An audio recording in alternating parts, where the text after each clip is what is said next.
Hello વિદ્યાર્થી મિત્રો, તો કેમ છો? મજામાં? તો આજે આપણે ધોરણ 10 વિષય ગણિત ચેપ્ટર નંબર 6 ત્રિકોણની વાત કરવાના છીએ, જેનો આજે લેક્ચર નંબર 13 છે. આજે આપણે આ લેક્ચરમાં માત્ર ઉદાહરણ 8ની વાત કરીશું. તો ચાલો આપણે ઉદાહરણ 8ની રકમ જોઈએ અને એમાં જે પણ સાબિતી પૂછી હોય એ આપણે સાબિત કરવાનો પ્રયત્ન કરીએ. તો ઉદાહરણ 8માં અહીંયા આપણને શું કીધું છે? આકૃતિ 6.33 તમારી બુકમાં આપેલી છે અને અહીંયા મેં દોરવાનો પ્રયત્ન કર્યો છે. તમારા બુકમાં ઉલટા સુલટી આકૃતિ આપી છે, પણ અહીંયા મેં બંને આકૃતિ સીધી દોરવાનો પ્રયત્ન કર્યો છે. તો આગળ આપણને શું કીધું છે કે CM અને RN, જે RN છે અનુક્રમે ત્રિકોણ ABC અને ત્રિકોણ PQRની મધ્યગાઓ છે. મધ્યગા એટલે જેમ કે ABC ત્રિકોણ છે એમાં જે CM મધ્યગા એટલે કે આ AB રેખા છે એમાં મધ્ય બિંદુએ આવે છે. જે M બિંદુ છે એ AM અને MBનું માપ સરખું છે. મધ્યગા એટલે વચ્ચોવચ એનું માપ વચ્ચોવચ M બિંદુ છે. અને આમાં પણ PN અને NQનું માપ સરખું છે. સમજ પડી? મધ્યગા એટલે કે N બિંદુ છે એ PQની મધ્યમાં છે. આગળ આપણને શું કીધું છે કે જો ત્રિકોણ ABC અને ત્રિકોણ PQR સમરૂપ ત્રિકોણ હોય તો સાબિત કરો કે. અહીંયા આપણે 3 સાબિતી સાબિત કરવાની છે કે ત્રિકોણ AMC એટલે કે કયો ત્રિકોણ, જો આપણે રફ વર્ક રિમૂવ કરીએ અને તમને બતાવું છું કે જે આ ત્રિકોણ AMC આ ત્રિકોણ છે અને ત્રિકોણ PNR એટલે કે આ બંને ત્રિકોણ સમરૂપ ત્રિકોણ છે એવું સાબિત કરવાનું છે એકમાં. પછી એકમાં CM ભાગ્યા RN એટલે કે CM આ સાઈડ RN, પછી AB આ નીચેની બાજુ અને આમાં પણ બેઝ PQ છે એ આપણે સાબિત કરવાનું છે. અને પછી ત્રીજું છે ત્રિકોણ CMB એટલે કે આ ત્રિકોણ CMB આરો ત્રિકોણ અને પેલી બાજુ RNQ એટલે કે બાજુનો ત્રિકોણ. બંને ત્રિકોણ આપણે સમરૂપ સાબિત કરવાના છે. તો ચાલો સિમ્પલી આપણે સાબિત કરીએ. તો તમે અંત સુધી જોડાયેલા રહો. આપણે રફ વર્કને રિમૂવ કરીએ અને સાબિત કરવાનો પ્રયત્ન કરીએ. તો ચલો રિમૂવ કરી દઈએ રફ વર્ક જે આપણે કર્યું હતું એને, અને આપણે આકૃતિને સિમ્પલી રાખીશું. અહીંયા હવે આપણને શું આપેલું છે જો સૌપ્રથમ તો ત્રિકોણ ABC અને ત્રિકોણ PQR છે સમરૂપ ત્રિકોણ છે એવું આપેલું છે. જો અહીંયા આપણે હાઇલાઇટ કરીએ કે ત્રિકોણ ABC અને ત્રિકોણ PQR સમરૂપ ત્રિકોણ છે. તો અહીંયા હવે આપણે શું લખી શકીએ કે એના અનુરૂપ ખૂણાઓ સમાન હોય અને અનુરૂપ બાજુનો ગુણોત્તર સમાન હોય. તો ચલો આપણે પહેલાં તો એ લખી દઈએ. તો આપણે જ્યાં પણ સાબિતીમાં એની જરૂર પડે એ આપણે ડાયરેક્ટ અહીંયાથી લઈ શકીએ છીએ. તો ચલો લખી દઈએ કે ત્રિકોણ ABC અને ત્રિકોણ PQR સમરૂપ ત્રિકોણ છે. તેથી શું બનશે? જો અહીંયા અનુરૂપ બાજુ કઈ, તો કે નીચે જુઓ AB, તો એને અનુરૂપ બાજુ કઈ બનશે? આ સાઈડ આ ત્રિકોણમાં PQRમાં PQ, તો અહીંયા AB ભાગ્યા PQ. પછી અહીંયા જો બીજી બાજુ કઈ છે તો કે BC, એને અનુરૂપ બાજુ અહીંયા કઈ બનશે? તો કે QR, એનો ગુણોત્તર પણ સરખો હશે એટલે કે BC ભાગ્યા QR. અને પછી શું છે અહીંયા તો કે આ સાઈડ AC ત્રિકોણ ABCમાં અને એને અનુરૂપ બાજુ ત્રિકોણ PQRમાં PR છે, તો AC ભાગ્યા PR એટલે કે અનુરૂપ બાજુના ગુણોત્તર સમાન હોય અને અનુરૂપ ખૂણાઓ સમાન હોય. તો અહીંયા જો અનુરૂપ ખૂણા કયા બનશે? અહીંયા ખૂણો A છે તો અહીંયા ખૂણો P બનશે એટલે કે ખૂણા A અને Pનું માપ સરખું હશે. પછી ખૂણા B અને Qનું માપ સરખું હશે અને પછી ખૂણો C અને ખૂણો Rનું માપ સરખું હશે. તો ચલો આપણે લખી દઈએ. આને આપણે જે બાજુનો ગુણોત્તર છે એને આપણે સમીકરણ નંબર 1 નામ આપીએ અને હવે આપણે ખૂણા સરખા લખી દઈએ. એટલે કે ખૂણો A અને ખૂણો P સમાન છે, પછી ખૂણો B અને ખૂણો Q સમાન છે, પછી ખૂણો C અને ખૂણો R સમાન છે. હવે ખૂણા સમાન છે એને આપણે સમીકરણ નંબર 2 નામ આપી દઈએ. એટલે કે જે આપણું ત્રિકોણ ABC અને ત્રિકોણ PQR સમરૂપ ત્રિકોણ હતું તેના આધારે આપણે લખ્યું કે અનુરૂપ બાજુનો ગુણોત્તર સમાન છે અને અનુરૂપ ખૂણાઓના માપ સમાન છે. ચલો રફ વર્કને આપણે રિમૂવ કરી દઈએ ફરીથી અને આગળની ગણતરી કરીએ. હવે આપણે સૌપ્રથમ શું સાબિત કરવાનું છે? એટલે કે ત્રિકોણ AMC એટલે કે કયો ત્રિકોણ બનશે? જો આપણે અહીંયા હાઇલાઇટ કરીએ તો કે અહીંયા આ AMC આ ત્રિકોણ જે છે એ અને ત્રિકોણ PNR સમરૂપ ત્રિકોણ છે એવું આપણે સાબિત કરવાનું છે. સૌપ્રથમ તો મેં તમને અહીંયા શું કીધું હતું કે CM મધ્યગા છે એટલે કે AM અને MBનું માપ સરખું હશે. પછી અહીંયા શું કીધું હતું કે આ RN મધ્યગા છે એટલે કે PN અને NQનું માપ સરખું હશે. સમજણ પડી ગઈ? તો ચલો આપણે આગળ ગણતરીમાં જે જરૂર છે એ આપણે અહીંયા લખી દઈએ. તો અહીંયા જે AB હતું આપણે અહીંયા જે પહેલું સાબિત કરવાનું છે એનું આપણે ગણીએ અને ગણતરી કરીએ તો એ બી બરાબર શું થાય? જો અહીંયા આપણે એ બી બાજુ હતી, આ બાજુ નીચેની બાજુ એ બી છે, તો એ બી બરાબર શું થશે? આ એ એમ પ્લસ એમ બી થશે. તો ચલો લખી દઈએ એ એમ પ્લસ એમ બી. હવે જો અહીંયા આપણે કોની જરૂર છે? કયો ત્રિકોણ છે? તો ત્રિકોણ એ એમ સી. તો આપણે એ એમની જરૂર છે, તો એમ બીની જગ્યાએ આપણે એ એમ લખી શકીએ? તો કે હા લખી શકીએ કે બંનેનું માપ સરખું છે. તો ચલો લખી દઈએ આપણે અહીંયા કે એ એમ તો એમના એમ અને એમ બીની જગ્યા પણ આપણે એ એમ લખી શકીએ, બંનેનું માપ સરખું છે એટલે. અને આપણે કૌંસમાં પણ લખી દઈએ કે સી એમ મધ્યગા છે એટલે કે એ એમ બરાબર એમ બી. સમજણ પડી ગઈ? એટલે એ બીનું માપ શું થશે? અહીંયા એ બી બરાબર 2am. હવે આપણે પીક્યુનું કરીએ. જો અહીંયા આપણી નીચે પીક્યુ બાજુ છે તો પીક્યુનું માપ શું થશે? અહીંયા નીચે પીએન પ્લસ એનક્યુ થશે. અને અહીંયા જો પીએન બરાબર એનક્યુ છે તો પીએનની જગ્યાએ આપણે એટલે કે એનક્યુની જગ્યાએ આપણે પીએન લઈશું. તો ચાલો લખી દઈએ અહીંયા કે પીક્યુ બરાબર શું થશે? અહીંયા પીએન પ્લસ એનક્યુ. હવે અહીંયા આપણે પીએન એમના એમ અને એનક્યુની જગ્યાએ આપણે શું લઈશું? પીએન લઈશું. કૌંસમાં આપણે લખી દઈએ કે આર એન મધ્યગા છે એટલે કે પીએન બરાબર એનક્યુ. ચલો લખી દઈએ આર એન મધ્યગા છે એટલે કે પીએન બરાબર એનક્યુ થાય. જો સમજણ પડી ગઈ? એટલે કે પીએન અને પીએનનો સરવાળો એટલે કે 2 પીએન થશે. સમજણ પડી ગઈ? આ તો ખાલી આપણે આગળ ગણતરીમાં જરૂર છે એટલે આપણે લખ્યું છે કે એ બી બરાબર 2am અને પીક્યુ બરાબર 2pn. અને તમે એવી રીતે પણ લખી શકો છો કે એ બી બરાબર 2mb અને એ બી બરાબર 2nq પણ થાય. સિમ્પલી સમજણ પડી કે આગળ આપણે ગણતરીમાં જરૂર પડશે તો તમે એ પણ લખી શકો છો. હવે અહીંયા આપણે શું સાબિત કરવાનું છે? જુઓ એએમસી અને PNR એ આપણું સમરૂપ ત્રિકોણ છે એવું આપણે સાબિત કરવાનું છે. તો અહીંયા હવે જુઓ પહેલાં તો આપણે આમાં કઈ શરતનો ઉપયોગ કરીશું? જો આ ખૂણો એ અને ખૂણો પી સમાન છે તો એક ખૂણો જ સમાન થશે, બીજા ખૂણા આપણે સમાન આપણે સાબિત કરી શકીશું નહીં. તો હવે આપણે શું કરીશું? અહીંયા જો બે બાજુના ગુણોત્તર સરખા સમાન કરીએ તો બાખુબા શરતના આધારે આપણું સમરૂપ ત્રિકોણ સાબિત થઈ જાય. તો અહીંયા આપણે કઈ બાજુ લઈશું? તો જુઓ અહીંયા એક તો આપણી અહીંયા એસી આવશે કેમ કે આપણું એએમસી ત્રિકોણ છે અને પીઆર આવશે એટલે કે આપણું અહીંયા કઈ બનશે? અહીંયા સોરી ક્યુઆરની જગ્યાએ પીઆર આવશે, લખવામાં મિસ્ટેક થઈ છે. અહીંયા આપણું આવશે પીઆર. તો એક તો આપણે આ લઈશું અને એક શું આવશે? નીચેની એ બી બાજુ છે એટલે કે એ બી લઈશું અને પીક્યુ લઈશું અને આપણે એ બી અને પીક્યુની જગ્યાએ 2am અને 2pn એની કિંમત મૂકી દઈશું. તો ચાલો આપણે લખી દઈએ નીચે એ બી ભાગ્યા પીક્યુ બરાબર એસી ભાગ્યા પીઆર. તો ચાલો લખી દઈએ અને સમીકરણ 1 પરથી આપણે લખ્યું છે એવું આપણે સિમ્પલી લખી દઈએ કે સમીકરણ 1 પરથી આપણે શું લખીશું? અહીંયા એ બી ભાગ્યા પીક્યુ બરાબર એસી ભાગ્યા પીઆર. હવે જો એ બીની કિંમત શું છે? તો કે 2am છે અને પીક્યુની કિંમત 2pn છે. તો ચાલો લખી દઈએ કે 2am અને પીક્યુની કિંમત 2pn અને આ સાઈડ એસી અને પીઆર. હવે જો બે ઉડી ગયા તો અહીંયા શું વચ્ચે?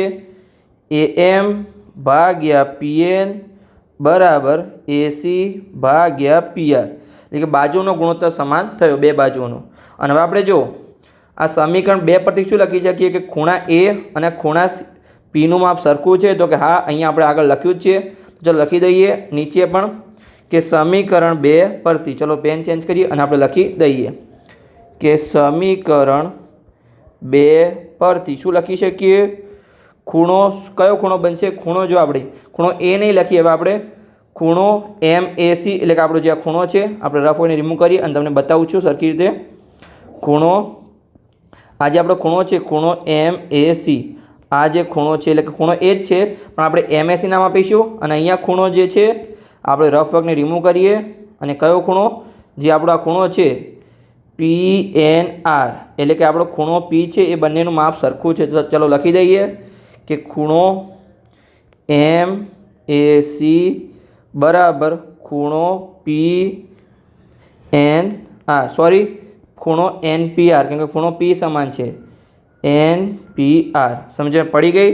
તો જો હવે આપણે જો બે બાજુનો ગુણોત્તર સમાન થયો અને એક ખૂણો સમાન થયો તો આપણે બાખુબા શરતના આધારે આપણે લખી શકીએ કે જે આપણું ત્રિકોણ જો આપણે કયું થયું? જો અહીંયા આમાં આપણે રફ અને રિમૂવ કરી અને તમને બતાવું છું. આપણે શું કર્યું, અહીંયા જો આપણું શું આવ્યું, AM ભાગ્યા PN બરાબર AC ભાગ્યા PR. તો અહીંયા જો હું તમને સમજાવું છું, AM ભાગ્યા શું મળ્યું આપણને અહીંયા, PN અને AC ભાગ્યા PR. તો અહીંયા હવે આપણે સમજીએ આપણે કયા બે ત્રિકોણ સમરૂપ ત્રિકોણ કરવાના હતા. એટલે કે ત્રિકોણ AMC અને ત્રિકોણ PNR, આ બંને ત્રિકોણ આપણે સમરૂપ કરવાના હતા. તો એમાં આપણે જુઓ, આ બાજુ AM ભાગ્યા PN મળ્યું અને બીજું શું મળ્યું આપણને, આ AC બાજુ ભાગ્યા PR બાજુ મળ્યું. એ બંનેનો ગુણોત્તર સમાન છે અને ખૂણો A અને ખૂણો Pનું માપ સરખું છે. એટલે કે આ બાજુ પહેલાં, પછી આ ખૂણો અને પછી આ બાજુ, એટલે કે બાખુબા શરતને આધારે આપણે કહી શકીએ કે બંને ત્રિકોણ સમરૂપ ત્રિકોણ છે. સમજણ પડી ગઈ? તો ચલો આપણે આગળ લખી દઈએ. આગળ આપણે આપણા જવાબમાં લખી દઈએ કે બાખુબા શરતને આધારે જે આપણું ત્રિકોણ AMC અને ત્રિકોણ PNR હતું એ આપણું સમરૂપ ત્રિકોણ છે. તો ચલો લખી દઈએ. અહીંયા આપણે સિમ્પલી જવાબમાં લખી દઈએ કે ત્રિકોણની સમરૂપતાની શરત, કઈ શરત, બાજુ, ખૂણો અને બાજુ, એટલે કે બાખુબાના આધારે કહી શકાય કે શું કહી શકાય, કયા બે ત્રિકોણ હતા, ત્રિકોણ AMC અને ત્રિકોણ PNR. તો ચાલો લખી દઈએ કે ત્રિકોણ AMC સમરૂપ ત્રિકોણ PNR છે. તો આપણું સાબિત થઈ ગયું. પહેલું જે આપણે સાબિત કરવાનું છે બાખુબા શરતને આધારે આપણું સાબિત થઈ ગયું. હવે આપણે શું સાબિત કરવાનું છે બીજું, આપણે આગળ જોઈએ. તો કે આપણે શું સાબિત કરવાનું, જો આ બીજું છે આપણે અહીંયા CM, જો આપણે રેડ પેનથી દર્શાવીએ, આ આપણું બીજી સાબિતી છે કે CM ભાગ્યા RN, એટલે કે CM કઈ છે, આ CM બાજુ છે ભાગ્યા RN બાજુ. અને બીજું આપણે શું કરવાનું છે, AB ભાગ્યા આપણે PQ બાજુ કરવાની છે. તો ચલો આપણે સિમ્પલી એને સાબિત કરી દઈએ. તો અહીંયા હવે જો જે આપણું ત્રિકોણ છે, કયો ત્રિકોણ છે, આપણે કયો ત્રિકોણ લઈશું, હાલ જ આપણે શું સાબિત કર્યું કે આપણું ત્રિકોણ AMC એટલે કે આ ત્રિકોણ અને ત્રિકોણ PNR સમરૂપ ત્રિકોણ છે એવું આપણે સાબિત કર્યું. તો એમાં હવે આપણે શું કરીશું, આ જો આપણે AM ભાગ્યા PN લખી શકીએ કેમ કે બાજુનો ગુણોત્તર તો સમાન હોય, અને CM ભાગ્યા RN કરીશું અને પછી આ AMની જગ્યાએ AB બાજુ લઈશું. એટલે કે AM કરતાં AB બાજુ ડબલ માપ છે, એટલે કે અડધું છે, એમ આપણે લઈશું. જો હું તમને લખીને સમજાવું છું કેવી રીતે આપણે સાબિત કરવાનું છે. તો અહીંયા આપણે સાબિત પહેલાં તો શું કરવાનું છે એ આપણે સાઈડમાં લખી દઈએ. તો અહીંયા આપણે શું સાબિત કરવાનું છે, CM ભાગ્યા RN બરાબર AB ભાગ્યા PQ આપણે આ સાબિત કરવાનું છે. ખાલી હાલ આપણે સાઈડમાં લખ્યું છે, તમારે જવાબમાં લખવાનું નથી. અહીંયા જો મેં આકૃતિ પણ ફરીથી દોરી છે એટલે તમને સમજણ પડે અહીંયા. તો અહીંયા આપણે બીજો પ્રશ્ન એટલે કે એનો પેટા પ્રશ્ન બીજો જે આપણે સાબિત કરવાનો છે એ. તો અહીંયા હવે આપણે શું લખી શકીએ કે અહીં જે આપણું ત્રિકોણ આપણે સમરૂપ ત્રિકોણ સાબિત કર્યું, કયું આપણે સાબિત કર્યું કે ત્રિકોણ AMC અને ત્રિકોણ PNR સમરૂપ ત્રિકોણ છે. તો એના આધારે આપણે શું લખી શકીએ કે અનુરૂપ બાજુનો ગુણોત્તર સમાન થાય. તો અહીંયા જો AMC આવશે, અહીંયા આખો નથી અડધો ત્રિકોણ છે, AMC સમરૂપ ત્રિકોણ આપણે સાબિત કર્યું. ABC અને PQR પણ સમરૂપ ત્રિકોણ છે, પણ આમાં આપણે AMC અને PNRની જરૂર છે. તો હવે આપણે શું લખીશું, અનુરૂપ બાજુ. તો અહીંયા જો AM ને અનુરૂપ બાજુ કહીએ છીએ, અહીંયા PN, તો લખી શકીએ AM ભાગ્યા PN. તો લખી દઈએ AM ભાગ્યા PN. પછી શું બનશે, અહીંયા જો આ CM બાજુ એને અનુરૂપ બાજુ શું બનશે, અહીંયા RN. તો લખી દઈએ CM ભાગ્યા RN.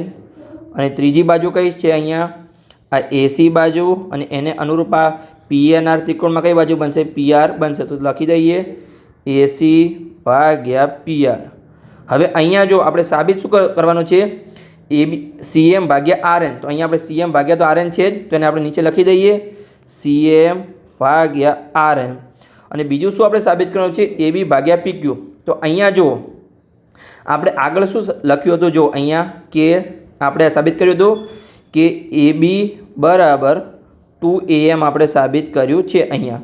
તો આપણે AM બરાબર લખી શકીએ કે AB ભાગ્યા 2 લખી શકીએ, અથવા 1/2 AB લખી શકીએ આવી રીતે. તો કે ચલો આપણે આગળ AMની જગ્યાએ 1/2 AB લખી દઈએ સરખી રીતે. તો ચલો આપણે લખી દઈએ કે અહીંયા આપણે શું લખીશું, આને આપણે હવે આની આપણે કોઈ જરૂર નથી હાલ, તો એને આપણે લખીશું નહીં. આપણે ખાલી અહીંયા AM ભાગ્યા PNની જરૂર છે. તો AMની જગ્યાએ આપણે શું લખીશું? 1/2 AB અને અહીંયા જો હવે નીચે PN છે તો PNની જગ્યાએ આપણે શું લખી શકીએ? જો આ બે ભાગાકારમાં જાય તો આપણે 1/2 PQ લખી શકીએ અહીંયા આવી રીતે. તો કે હા લખી શકીએ. તો ચાલો આપણે લખી દઈએ 1/2 PQ. જેમ કે PQ બરાબર આપણે 2PN લખ્યું હતું તો PN બરાબર PQ ભાગ્યા 2 થાય. તો ચાલો લખી દઈએ કે અહીંયા આપણને મળશે નીચે 1/2 PQ. તો 1/2 ઉડી ગયા. અહીંયા શું વધ્યું આપણા બાજુ કે AB ભાગ્યા PQ બરાબર CM ભાગ્યા RN. સમજણ પડી ગઈ? આટલા સુધી હવે આપણે શું સાબિત કરવાનું? તો જો એ જ આપણે સાબિત કરવાનું છે. જો એ જ છે કે CM ભાગ્યા RN અને એને બરાબર AB ભાગ્યા PQ અથવા AB ભાગ્યા PQ બરાબર CM ભાગ્યા RN. તો આને આપણે હાઇલાઇટ કરી લઈએ. આ આપણો મળી ગયો જે બીજો આપણે સાબિત કરવાનો હતો એનો પ્રશ્નનો જવાબ અને આપણે કૌંસમાં પણ લખી દઈએ સિમ્પલી. હવે આપણે ત્રીજું શું સાબિત કરવાનું છે એ આપણે જોઈ લઈએ અને સિમ્પલી આપણે સાબિત કરી લઈએ. તો ચલો આપણે રકમમાં જોઈએ કે એમાં આપણને શું કીધું છે. એમાં આપણને શું કીધું છે જો આપણે અહીંયા જોઈએ કે ત્રીજું આપણને અહીંયા કીધું છે કે જે આપણો ત્રિકોણ છે, કયો ત્રિકોણ? ત્રિકોણ CMB અને ત્રિકોણ RNQ સમરૂપ ત્રિકોણ છે. એટલે કે CMB એટલે કયો? CM અને B. તો કે આ ત્રિકોણ પહેલાં આપણે આ સાબિત કર્યો સમરૂપ, હવે આપણે આ સમરૂપ સાબિત કરવાનો છે. એટલે કે આના પહેલાં આપણે AMC અને PNR સાબિત કર્યો. હવે આપણે CMB અને એને બાજુનો આપણે તમને અહીંયા રફની રિમૂવ કરીએ. કયો? એટલે કે એક આ CMB ત્રિકોણ અને બીજો RNQ એટલે કે RNQ. આ આપણે સમરૂપ સાબિત કરવાનો છે. અને અહીંયા આપણે જે AMC હતું AMC અને PNR આપણે આગળ સાબિત કર્યો છે. તો ચલો આપણે CMB અને RNQને આપણે સમરૂપ ત્રિકોણ સાબિત કરી દઈએ. તો અહીંયા હવે આપણે જુઓ બાખુબા શરતને આધારે સાબિત થશે. તો આમાં કઈ બાજુ આવશે? પહેલાં તો જુઓ અહીંયા જો આપણે અહીંયા શું લખ્યું હતું કે ત્રિકોણ ABC અને PQRમાં કઈ બાજુ લખી હતી? તો જો અહીંયા પહેલાં તો જે આ BC બાજુ છે એ આવશે અને ભાગ્યા RQ. તો કે કઈ છે? જો અહીંયા આપણે સરખી રીતે લખી દઈએ, સરખી રીતે લખી દઈએ કે BC ભાગ્યા RQ. તો આનો ઉપયોગ થશે BC ભાગ્યા QR અને બીજો શેનો ઉપયોગ થશે? તો નીચે જુઓ આ AB છે એના અડધા જ MB છે તો એ આપણો ઉપયોગ થશે AB ભાગ્યા PQનો અહીંયા ઉપયોગ થશે. હવે આપણે AC અને PRનો ઉપયોગ નહીં થાય. તો ચાલો આપણે સિમ્પલી આગળ લખી દઈએ. અને આપણો કયો ખૂણો સમાન થશે? તો ખૂણો Q અને ખૂણો B સમાન થશે. એટલે કે બાખુબા શરતને આધારે આપણે સમાન સાબિત કરવાનો છે. તો ચાલો આપણે લખી દઈએ સરખી રીતે. આપણે આગળ ગણતરી કરીએ કે હવે આપણો પ્રશ્ન આવ્યો ત્રીજો જે આપણે સાબિત કરવાનો છે. બે સમરૂપ ત્રિકોણ સાબિત કરવાનું છે. પ્રશ્ન નંબર 3. તો અહીંયા હવે આપણે શું કરીશું? જો આપણે પહેલાં તો પેલું AB અને જે માપ હતું એમાં આપણે સરખી લખી શકીએ કે AB બરાબર શું થાય? AM પ્લસ MB થાય તો કે હા થાય. પણ અહીંયા હવે આપણે કોની જરૂર છે? તો કે જો આપણે આ બંને ત્રિકોણને સમરૂપ ત્રિકોણ સાબિત કરવાના છે. ત્રિકોણ CMB અને ત્રિકોણ RNQ. તો આપણે કોની જરૂર છે? નીચે MBની જરૂર છે. હવે AMની જરૂર નથી.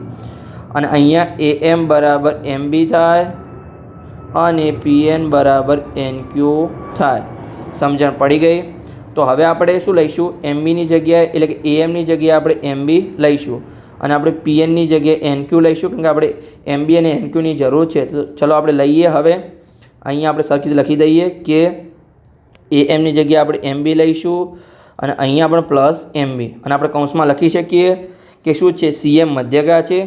જો આપણે CM મધ્યગા છે એટલે કે વચ્ચોવચ્ચ આ M બિંદુ ABની વચ્ચે છે એટલે AM અને MBનું માપ સરખું છે. તો આપણે લખી દઈએ CM મધ્યગા છે. એટલે કે આપણે એટલા માટે લખીએ છીએ કે આગળ આની જરૂર છે કે AB બરાબર 2MB અને PQ બરાબર 2NQની આપણે જરૂર છે એટલે આપણે લખીએ છીએ. એટલે કે AM બરાબર MB. તમારે કન્ફ્યુઝ થવાની કોઈ જરૂર નથી. ખાલી હાલ તમે શાંતિથી ધ્યાન રાખો. તમે ફરીથી લેક્ચર જોઈ લેજો, ફરીથી તમને ડિટેલમાં સમજણ પડી જશે. હવે આપણે PQની જરૂર છે. તો PQ બરાબર શું થશે? અહીંયા જો PQ બરાબર PN અને NQ થશે. પણ અહીંયા આપણે આ ત્રિકોણમાં NQની જરૂર છે એટલે આપણે PNની જગ્યાએ પણ NQ લઈશું. તો ચાલો લખી દઈએ કે PQ બરાબર PN પ્લસ NQ. પણ આપણે NQની જરૂર છે એટલે PNની જગ્યાએ પણ NQ લઈશું કેમ કે બંનેનું માપ સરખું છે. અને અહીંયા પણ NQ, અહીંયા આપણે NQ લખવાનું છે, QR નથી લખવાનું, NQ લખવાનું છે. એટલે કે NQ અને અહીંયા પણ પ્લસ NQ. અને અહીંયા આપણે શું લખી શકીએ? આપણી મધ્યગા કઈ હતી? RN મધ્યગાથી RN મધ્યગા છે એટલે કે PNનું માપ અને NQનું માપ સરખું છે. PN બરાબર NQ. સમજણ પડી ગઈ? એટલે કે આપણે PQ બરાબર 2NQ લખી શકીએ. હવે આપણે કોની જરૂર છે? તો મેં તમને આગળ કીધું હતું કઈ કઈ બાજુની જરૂર છે. જો આમાં હવે આપણે કેવી રીતે સમજણ પડશે? જો આપણે રફ વર્કને રિમૂવ કરીએ અને તમને ફરીથી સમજાવવાનો અહીંયા પ્રયત્ન કરું છું. આપણે આ પણ રફ વર્કને રિમૂવ કરી દઈએ કેમ કે હાલ આપણી એને જરૂર નથી. હવે અહીંયા જો આપણે સૌપ્રથમ તો શું લખ્યું હતું? જે આપણું ત્રિકોણ ABC છે અને PQ એના આધારે આપણે એટલે કે અનુરૂપ બાજુના ગુણોત્તર સમાન એવું આપણે લખ્યું હતું. તો અહીંયા આપણે કઈ કઈ બાજુની જરૂર છે? જુઓ, આપણે અહીંયા CMB અને RNQ ને સમરૂપ ત્રિકોણ સાબિત કરવાના છે. તો પહેલાં તો કઈ બાજુ થશે? અહીંયા BC ભાગ્યા QR થશે. તો કે હા થશે. અને એક આપણું થશે અહીંયા AB ભાગ્યા PQ. પણ આપણે અહીંયા ABની જગ્યાએ 2MB લઈશું અને PQની જગ્યાએ 2NQ લઈશું. એટલે આપણે બે બાજુના ગુણોત્તર સમાન થશે અને ખૂણો B અને Q સમાન છે. તો આપણે લખી શકીએ. અને કોના આધારે આપણે લખી શકીએ? તો કે જો આપણે અહીંયા લખ્યું હતું કયું છે? સમીકરણ 1 છે એમાં આપણે AB ભાગ્યા PQ અને BC ભાગ્યા આપણે QR લખીશું. તો ચલો આપણે લખી દઈએ કે સમીકરણ 1ના આધારે. અને સમીકરણ 2ના આધારે આપણે ખૂણો B અને ખૂણો Q સમાન છે એવું પણ આપણે લખીશું. તો ચલો નીચે આપણે લખી દઈએ સિમ્પલી સરખી રીતે. તો અહીંયા હવે આપણે લખીશું કે સમીકરણ 1 પરથી શું લખીશું? અહીંયા આપણે કે સમીકરણ 1 પરથી અહીંયા આપણે શું લખી શકીએ? AB ભાગ્યા PQ અને બીજું શું છે? BC ભાગ્યા QR. કેમ કે અનુરૂપ બાજુના ગુણોત્તર સમાન થાય જે આપણે ABC અને PQR સમરૂપ ત્રિકોણ હતા એટલે. હવે અહીંયા આપણે ABની જગ્યાએ શું લઈશું? ABની જગ્યાએ આપણે 2MB લઈશું. 2MB અને PQની જગ્યાએ 2NQ લઈશું. તો ચલો લઈએ ABની જગ્યાએ 2MB અને PQની જગ્યાએ 2NQ. કેમ કે આપણે MB અને NQની જરૂર છે. હવે AB અને PQની જરૂર નથી કેમ કે આપણો ત્રિકોણ અડધો છે એટલે. અને આ સાઈડ BC ભાગ્યા QR. 2 2 ઉડી ગયા. અહીંયા આપણને શું વધ્યું? MB ભાગ્યા NQ. સરખી લખી દઈએ આપણે NQ અને આ સાઈડ શું વધ્યું? BC ભાગ્યા QR. તો આપણું સાબિત થઈ ગયું. અહીંયા શું આપણું સાબિત થઈ ગયું કે જો આ NB છે આપણે રફ વર્કને ફરીથી રિમૂવ કરી દઈએ સરખી રીતે. જો આપણી જે NQ બાજુ છે એટલે કે MB ભાગ્યા NQ અને BC આ બાજુ છે અને QR એ આપણો અનુરૂપ બાજુના ગુણોત્તર સમાન થયા અને વચ્ચેનો ખૂણો B અને Q સમાન છે. મેં તમને કીધું સમીકરણ 2 પ્રમાણે. એટલે કે બાખોબા શરતને આધારે કહી શકીએ કે જે આ ત્રિકોણ છે ત્રિકોણ CMB અને ત્રિકોણ RNQ સમરૂપ ત્રિકોણ છે. જો તમને ડિફિકલ્ટ લાગતું હોય તો ફરીથી લેક્ચર જોજો. તમે એક બે લખજો. લેક્ચર જોવાથી સમજણ નહીં પડે. તમારે જાતે બુકમાં લખવું પડશે અને જાતે સમજવું પડશે. તો ચલો આપણે લખી દઈએ અહીંયા. હવે આ તો આપણું સાબિત થઈ ગયું સમીકરણ 1ના આધારે.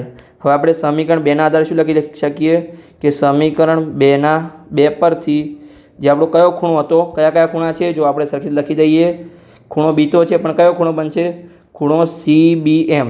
ખૂણો CBM અને આમાં ખૂણો RQN. તો લખી દઈએ ખૂણો CBM અને ખૂણો RQN. ખૂણો CBM એને સમાન ખૂણો કયો ખૂણો છે? RQN. સમજણ પડી ગઈ? એટલે ખૂણો B અને ખૂણો Q સમાન છે આ સમીકરણ 2ના આધારે અને ઉપરનું આગળ સમીકરણ 1ના આધારે થયું. તો હવે જો બાજુના આધારે આપણે કહી શકીએ કે CMB અને RQN સમરૂપ ત્રિકોણ છે. તો ચલો આપણે સિમ્પલી જવાબ લખી દઈએ કે ત્રિકોણની સમરૂપતાની સરખી લખી દઈએ આપણે સમરૂપતાની કઈ શરત? સમરૂપતાની શરત બાજુ, ખૂણો અને બાજુના આધારે કહી શકાય કે કયા ત્રિકોણ હતા? ત્રિકોણ CMB અને ત્રિકોણ કયો હતો? આ સાઈડ ત્રિકોણ RQN જ હતું. જો આપણે જોઈ લઈએ ફરીથી કે કયા કયા ત્રિકોણ? હા, ત્રિકોણ CMB અને ત્રિકોણ RNQ. તો ત્રિકોણ RNQ સમરૂપ ત્રિકોણ છે. ત્રિકોણ RNQ. તો આપણો સાબિત થઈ ગયું સિમ્પલી. તો આપણે 3 જે શરત હતી એ આપણે સિમ્પલી આપણે સાબિત કરવાનો પ્રયત્ન કર્યો છે. જો તમને હજુ પણ સમજણ ના પડી તો એકવાર તમે લખી લેજો. પહેલાં તો એકવાર લેક્ચર ધ્યાનથી જોજો, પછી તમે લખીને લેક્ચર જોજો તો ત્યારે તમને ડિટેલમાં સમજણ પડી જશે. આપણી જે 3 શરત હતી પહેલી શરત હતી કે AMC એટલે કે આપણો આ ત્રિકોણ AMC આ જે ગોળવાળો ત્રિકોણ છે એ એ આપણે સાબિત કર્યું કે સમરૂપ ત્રિકોણ છે. પછી બે બાજુનો ગુણોત્તર સાબિત કરવાનું હતું, એ પણ આપણે સાબિત કર્યું. અને પછી આપણે CMB અને RNQ પણ સમરૂપ ત્રિકોણ સાબિત કર્યું. કે આપણે શરત 1, શરત 2 અને શરત 3 આપણે સંપૂર્ણ સાબિત કર્યું છે ડિટેલમાં. તો લેક્ચર સારો લાગે તો ચેનલને સબસ્ક્રાઈબ કરી શકો છો અને તમારા મિત્રો સાથે વિડીયોને શેર પણ કરી શકો છો. આગળ આપણે મળીશું સ્વાધ્યાય 6.3 સાથે. એમાં આપણે દરેક દાખલા ડિટેલમાં સાબિત કરવાનો પ્રયત્ન કરીશું.